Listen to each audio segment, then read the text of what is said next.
Hey guys, I hope you're all having a great day. I wanted to make this quick little video real fast, just talking about Halo Infinite Season 2, and particularly I wanted to make a more positive video on it because I've definitely noticed that every video I've basically seen recommended, or even if I did a YouTube search like I did an hour ago, looking up just simply Halo Infinite Season 2, like every top result it's just negative videos regarding it. So I wanted to make this video just having my honest opinions on it, and my honest opinions are more positive and hopeful for the future.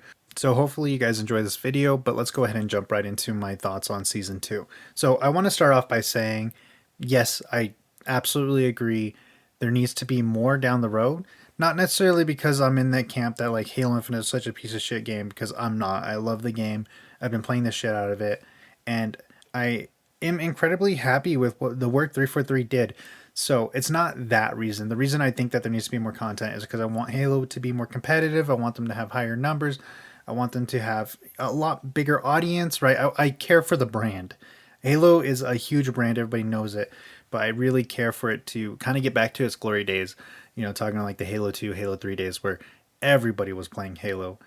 And is it a little bit of a wishful thinking? Maybe. I mean, especially nowadays, it's such a saturated market that it's just harder to achieve that type of glory days. I mean, even Call of Duty isn't quite the same that it used to be, if you ask me. Like, Warzone's super popular, but back in the day, like, when it came to FPSs, the big two were like Call of Duty and Halo 3.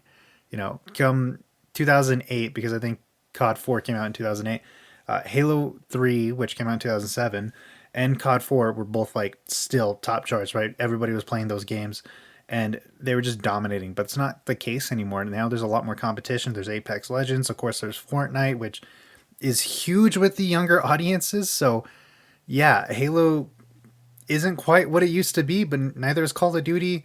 But Call of Duty right now is definitely doing a lot better compared to how Halo's doing in terms of relevancy. That's not to say that Halo's doing bad. It's just to say that they got some work to do in order to get it back to its peak, really. So with Halo Infinite Season 2, they came out with basically two new maps and a bunch more game modes. Now, to be honest with you, the maps and the game modes should have been there at launch. We waited literally forever for Halo Infinite to come out in the first place. It really took 343 5 years to make this game, and it certainly does not feel like a 5 year game. And I know there's good reasons for that. When I say good reasons, what I mean is I know there is reasons for that. I hear a lot of chatter regarding the new engine really screwing over the team, and having a lot of contractors do work on both the engine and the game, also screwing over 343 because there was a lot of issues that came up with that. And we just know it was for a certain amount of time kind of in like development hell.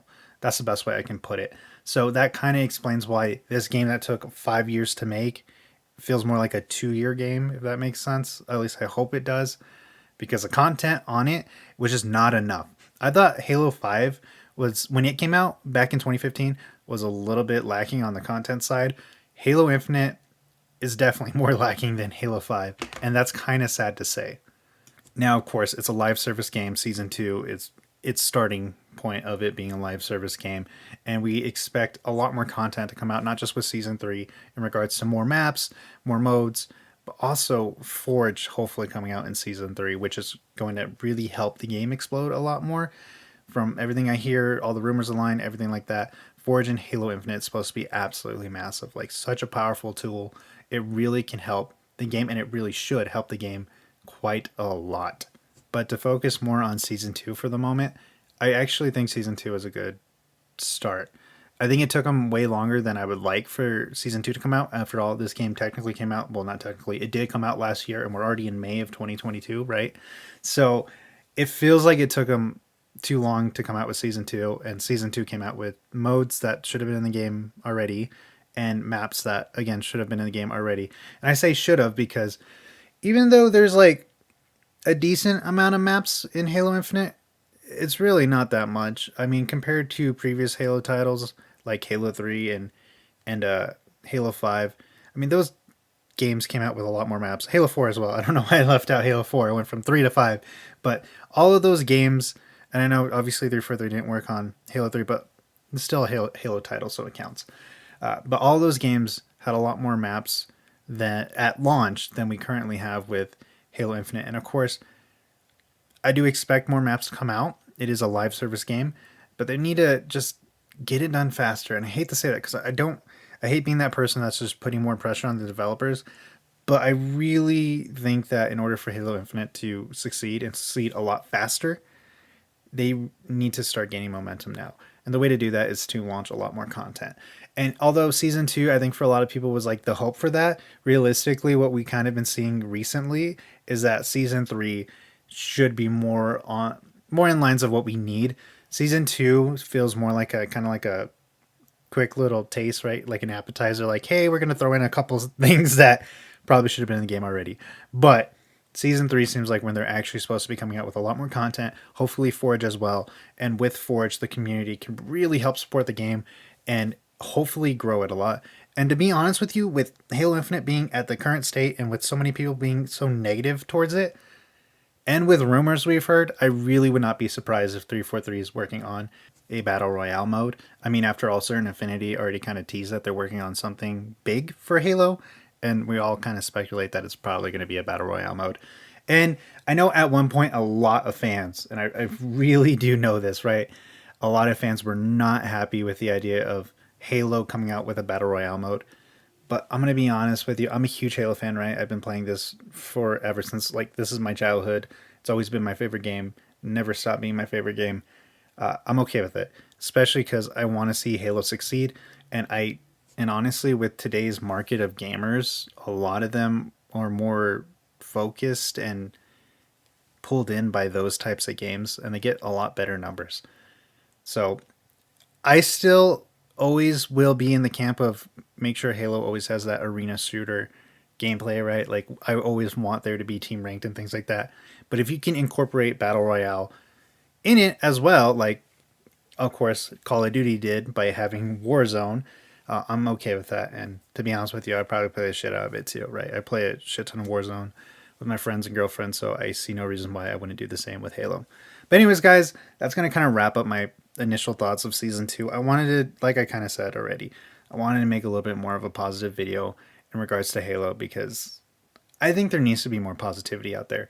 A lot of people are complaining about numbers and saying that Halo's dead, and it's just so far from the truth, to be honest with you. They always like to bring up Steam charts, but to be honest with you, the Steam charts are up, right? They're 30-day gamers are up, and that's to be expected with the launch of season 2. But Halo especially has a lot, and I mean a lot more gamers that are playing on Xbox and also through the Microsoft Store version, the Xbox version on Windows, so that makes sense. Mainly because Game Pass is a thing. So that's a huge reason why the numbers on the Steam chart really don't represent Halo Infinite that well. So Halo Infinite's still very much relevant. It's got a lot of players on there, despite the fact that a lot of people don't want to admit it, or they're just so naive that they don't believe it. But that is the honest truth. So that's my positive outlook on Halo Infinite Season 2. I'm going to come out with more videos just being positive on it because I think there needs to be a lot more positivity on there. And I'm going to be negative when I feel like it deserves it, right? I'm always about giving my honest opinion. But with my honest opinion, I like Halo Infinite. And I think a lot of these people out there just being so negative or just clickbaiting, looking for views, or just a negative person in general. And I kind of just want to make this positive video as well as come out with other positive videos to counteract that at least a little bit. So I'm going to stop rambling on now, guys. I want to say thank you so much for watching. I really appreciate it, and I hope you guys have a great rest of your day.